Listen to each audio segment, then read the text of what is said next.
Hello friends, எல்லோரும் எப்படி இருக்கீங்க? நான் ரொம்ப நல்லா இருக்கேன். நீங்களும் நல்லா இருப்பீங்கன்னு நினைக்கிறேன். இது நான் என் டெய்லி லைஃப்பில் ஃபாலோ பண்ணுற பிரின்சிபல்.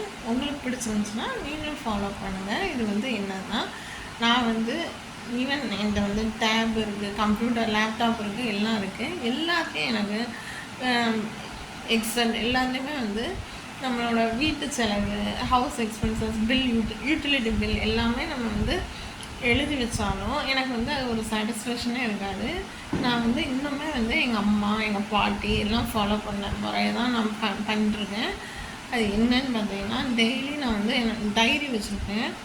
எவ்ரிடே நைட்டு நான் என்னென்ன ஸ்பெண்ட் பண்ணானோ அது எல்லாமே டைரியில் எழுதி வச்சுருவேன். இது எனக்கு என்னென்னா, வீட்டு செலவு என்னாச்சுன்றதையும் என்னால் ஈஸியாக பார்க்க முடியும். நம்ம என்ன தான் கம்ப்யூட்டர், எக்ஸல்லாம் ஸ்டோர் பண்ணி டேட்டா எடுத்து வச்சுருந்தாலும் அதை போட்டு ஃபைலை எடுத்து ஓப்பன் பண்ணுறது எனக்கு இன்னும் ரொம்ப இதாக இருக்கும். இது எனக்கு மெமரிக்கும் ரொம்ப நல்லா இருக்குது. ஏன்னா காலைல இருந்து டில் நைட் வர என்னென்ன ஸ்பெண்ட் பண்ணோம் அதெல்லாம் யோசித்து எழுதும்போது நம்மளோட மெமரியும் எனக்கு ஷார்ப்பாகுது. இது மெமரிக்கு ஒரு நல்ல நம்ம மூளைக்கு ஒரு நல்ல வேலை ஷார்ப்பன் ஆகிறதுக்கு நான் இந்த டெக்னிக்கை ஃபாலோ பண்ணுறேன்.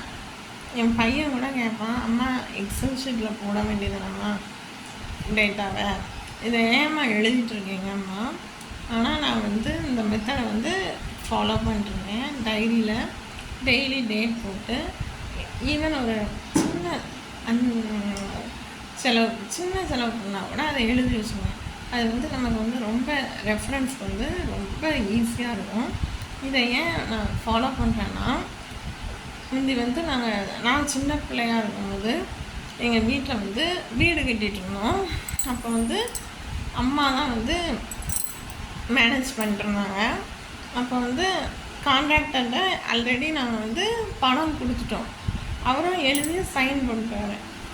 ஆனால் கொஞ்ச நாள் கழித்து வேலை முடியும் போது எங்கள் அப்பாவுக்கு கொடுத்தது மறந்துட்டு அவர் அதையும் சேர்த்து கொடுக்கலன்னு சொல்லி வாங்கிட்டாங்க. அப்புறம் எங்கள் அம்மா இல்லை நம்ம கொடுத்தோன்ட்டு அந்த டைரியை பார்த்து ரெஃபர் பண்ணி இது பண்ணி அதுக்கப்புறம் நாங்கள் அதை கழிச்சோம். அதிலருந்தே நான் இந்த சிஸ்டம் நான் என்னோடய ஃபேமிலி லைஃப்லையும் ஃபாலோ பண்ணிட்டுருக்கேன். இது எனக்கு ரொம்ப யூஸ்ஃபுல்லாக இருக்குது.